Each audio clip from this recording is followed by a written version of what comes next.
Tenawari Hotep Akwaba, welcome kings and queens, brothers and sisters, to this of our first in our workshop series on African Centred Education 101. My name is Seba Shakara, Tafazwa Shakara Mbandaka in full. And yeah, we're going to be going through a basic explanation as to what African Centred Education is. The basic reason for this explanation is that oftentimes when we're dealing with education, we tend to certain times go into the modes of education, the strategies for educating, and so on and so forth.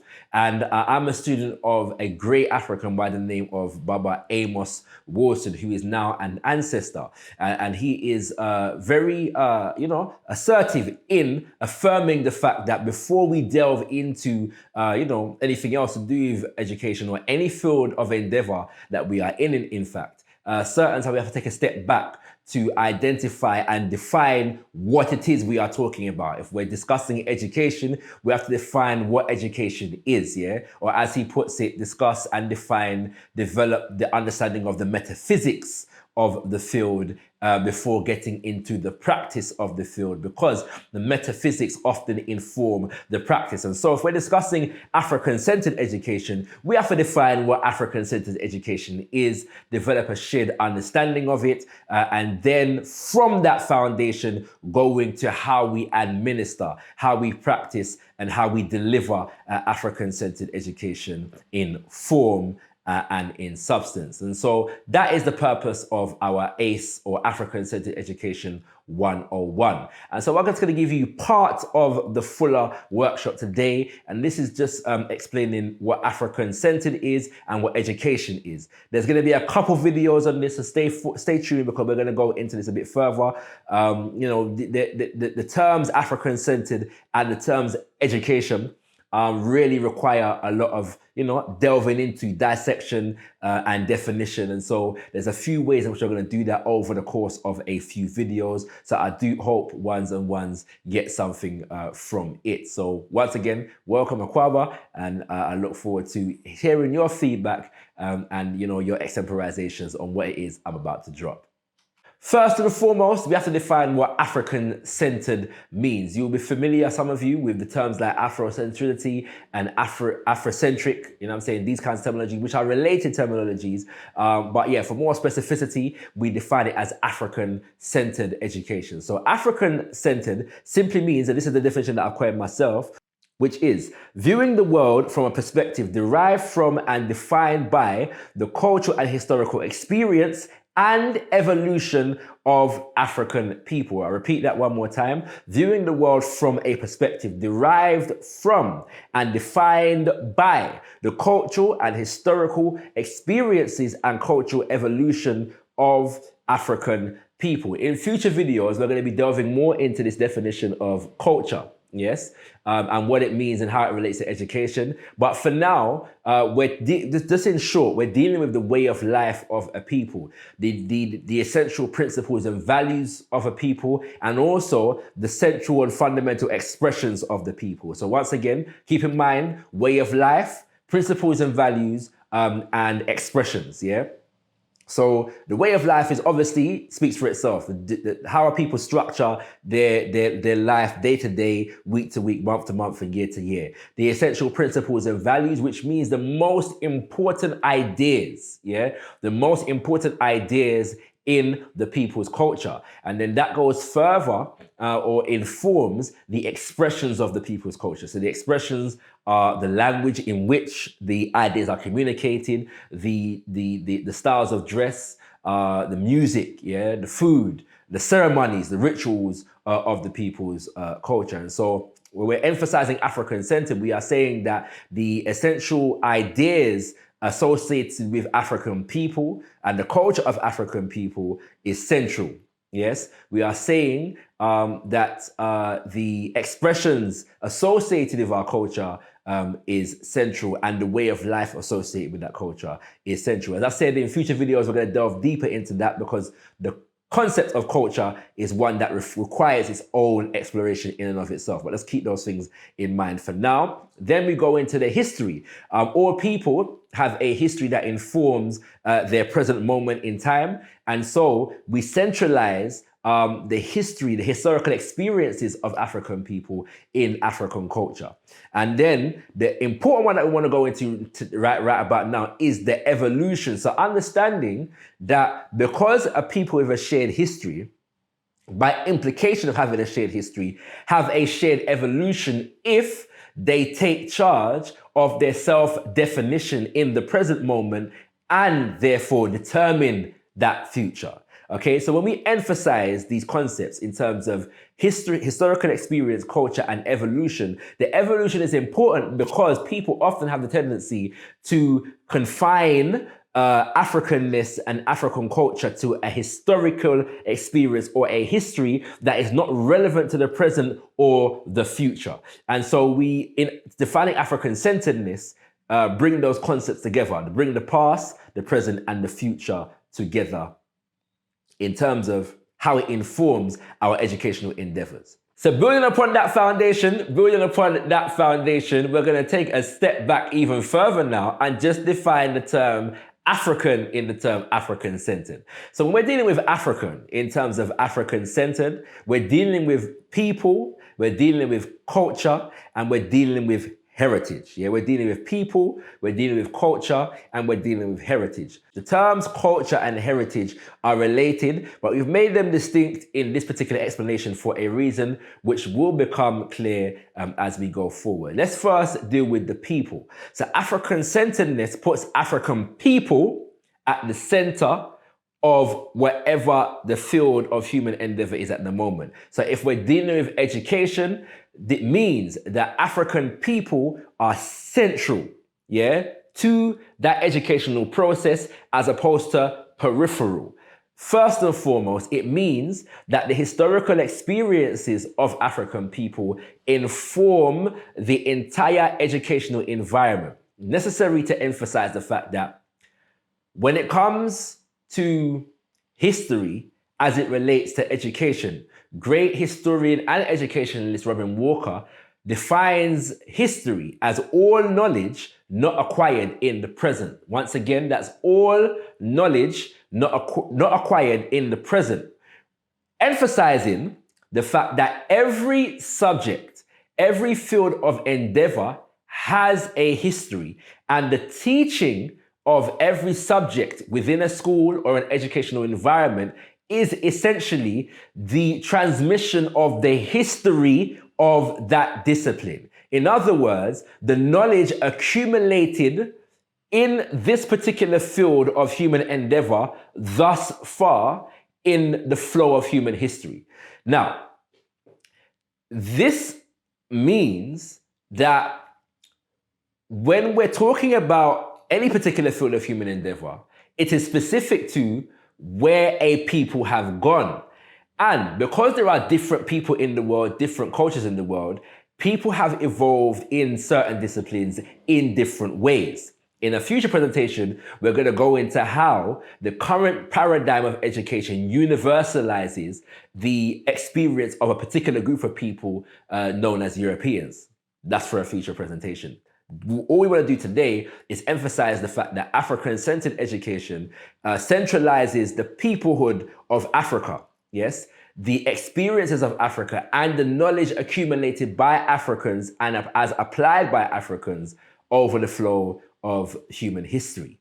Essentially, however, it also centralizes the learner, the African learner in the educational experience, yeah? And what we mean by that is that because of the cultural experiences of African people, there are certain learning styles, there are certain learning modalities, there are certain ideas associated with African children, that are, or should I say, that are more specific, more applicable to the learning experience of African children. And so what happens in the so-called mainstream, a word or a terminology which we'll challenge at some point, but for now, for understanding purposes, we'll use the term mainstream education experience, is that the needs of Black or African children are often on the periphery, yes, of the educational experience. And so how we learn, the issues that the specific experiences of the Black child coming to the educational environment are not central to the educational environment.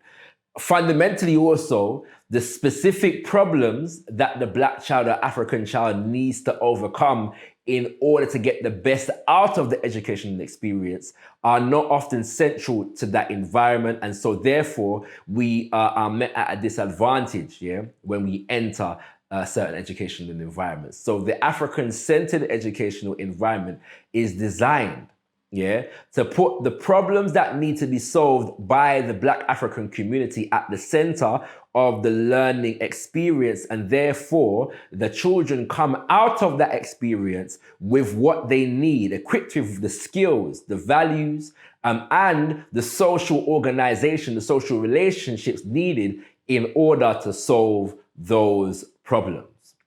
When it comes to culture, it means essentially that the culture of African people dominates the education and environment. As I mentioned before, when we talk about culture, we're talking about way of life, we are talking about principles and values, and we are talking about expressions, okay? So, one of the fundamental aspects of an African-centered education, one, is the learning of an African language. Yes, the learning of an African language because of the transmission of ideas in an African language and what that does in terms of how it organizes our thoughts and our minds. However, it's also about centralizing whatever speaking pattern, dialect, and communication we have developed throughout time, especially in the African diaspora, be it our patois, if it's in the Caribbean, be it the so-called Ebonics from the United States of America, Africans in the United States of America, that these language systems or communication systems are also centralized within the education and experience, because these are often the modalities that inform how we have learned to communicate coming from our home environment,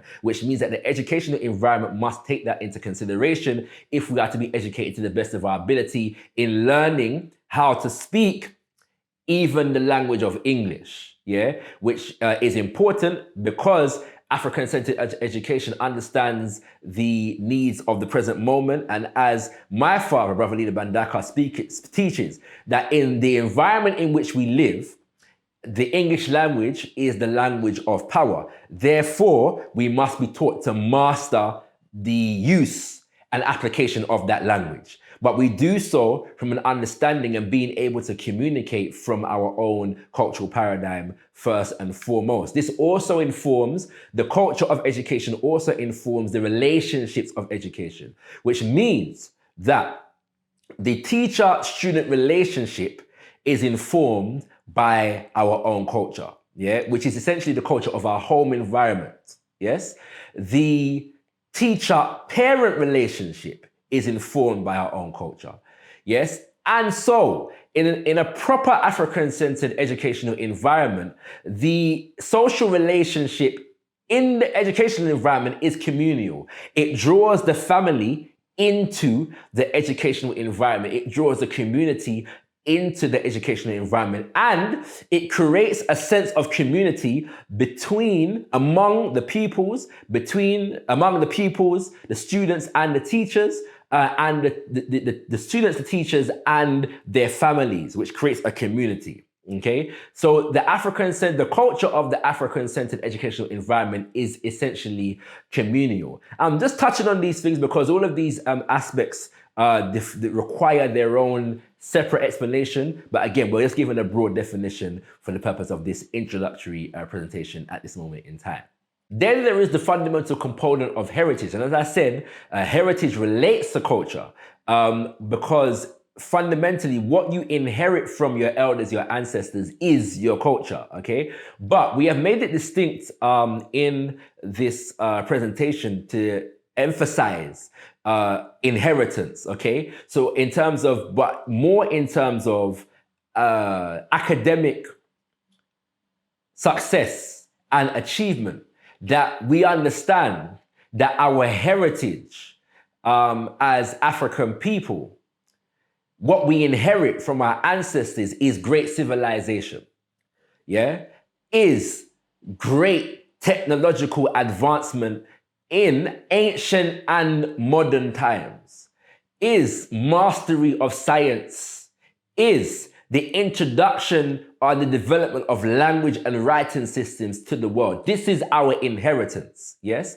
And so the development of these fields of activity as it relates to African people is central to the process, and the understanding that this is our heritage is also central to that process. As Marcus Mosiah Garvey says, what man has done, man can do. And so what Africans have done, Africans can do. And so central to the African educational process is the understanding that we begin our education having inherited greatness, great achievement, and great success in terms of what Africans have produced in the world. Now, a very important point in terms of defining what African is and Africanness is, because what happens is people tend to really promote this idea that to say African is somehow myopic and somehow reduces what is African to one expression or one modality of doing things. And really, this is a projection, it's an imposition that comes from the dominant culture in which we live in, which is Eurocentric. Because the same is not done where European is concerned. And I'll give you an example, yeah? If we say democracy, yes, and before we get to democracy, if we use the term Western or European are terminologies that are used to define the umbrella of specific cultures in the world. Western values, the West, Europe, European, okay? When we use terms like Western, yeah, and the nations or the groups of people that come under the banner of Western are, again, the European, the Western Europe, yeah? Which relates to all the countries that I mentioned earlier, but Western also includes the United States of America. Western also includes Canada, yes? Western also includes Australia. Western also includes New Zealand. And so there's a certain kind of European expression that is called Western, that it is understood, yeah, that there are a variety of related expressions under this banner that can be defined as Western. To use the example that I think probably most popularly relates to the term Western in today's context, and that is the idea of democracy, yeah? And so Western democracy, all right? And it is generally understood that Westminster democracy, which is the parliamentary system in the United Kingdom of Great Britain, yeah, is a particular expression of Western democracy. The presidential system in the United States of America, which involves Congress and the House of Representatives, is a particular expression of Western democracy. They're not the same, but they can both be defined as Western, and they develop political and economic relationships, yeah, based upon the homogeneity, yeah, of their variety of expressions, okay? These things are just generally understood. However, when it comes to African, for some reason, among some of us, this becomes problematic. And so we have to emphasize the fact that when we're talking about African, we understand that there is a variety of expressions under the banner of African, and all of them, in terms of their relatedness, can be defined under the banner of African and Africanness. And the collective understanding, yeah, of these variety of expressions informs the African-centered educational process. And so we don't need to separate off and just say Yoruba-centered education, or Akan-centered education, or Bakongo-centered education, or Zulu-centered education, or Kikuyu-centered education, because all of those varieties, yeah, of expressions can be defined under and inform the African-centered educational process. And I hope that explains that particular point very, very well. Right, so as I said earlier, centered just simply means putting Africa in the center. African land, African people, African heritage, African culture, African evolution, the problems that African people need to solve in today's world in the center. In a future presentation, we'll go into how all educational systems center the national agenda of the nation in which it takes place. And so essentially what we are saying is that as far as people, culture, and heritage, African-centered education sees African people as a nation of people with particular problems to solve. And so therefore we are developing an educational process that enables us to solve those problems. Right, finally, for this particular presentation, let's just define education, and we consult the Oxford Dictionary for this particular definition. 1, the process of receiving or giving systematic instruction, especially at school or university. 2, the theory and practice of teaching. 3, a body of knowledge acquired while being educated. 4, information about or training in a particular subject. And 5, an enlightening experience. Okay, and so these are the definitions from, as I said, Oxford and I think Collins dictionaries that explain what education is about. Yeah, in a future presentation, we're going to go into a more African-centered definition of education, but just to extemporize on these definitions a little bit, the fundamental aspect of all of these definitions is that the educational process is supposed to have a transformational impact upon the learner. You are not supposed to go into education, any educational process, and leave that educational process on the other side the same. You are supposed to be transformed in terms of your knowledge base and your ability to apply the knowledge which you have acquired as a result of going through that process. To go into this further, we're going to go into the etymological root of the term education or educate, which comes from the Latin. It's comprised of 2 different components, which is or ex, which means out, and jucere, which means to lead. Yeah, so fully that means to lead out. Yes, going further, coming forward into the Latin, educere, yeah, those 2 words, ex and educere, bring together means to bring out, to lead forth, yeah, which developed as educare, which means to bring up, to rear, yeah. Coming into Middle English of the 15th century, educate related to the bringing up of children. Popularly, the term educate or education is defined by many educators. It means to bring out, yes, to bring out and unfold the talents and the skills of the mind. Okay, and so it's emphasizing the fact that the potential for being educated, the potential for instilling oneself already lies within the learner, and it is the job of the educator to bring out those talents, to bring out those skills, to unlock the intellectual genius within the learner.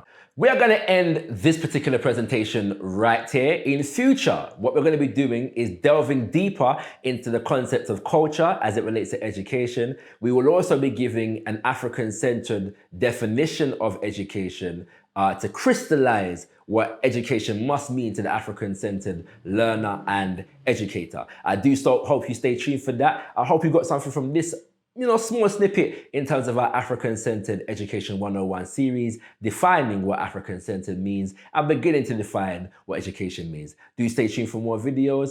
I'll see you then. Hotep, Tendam Wari.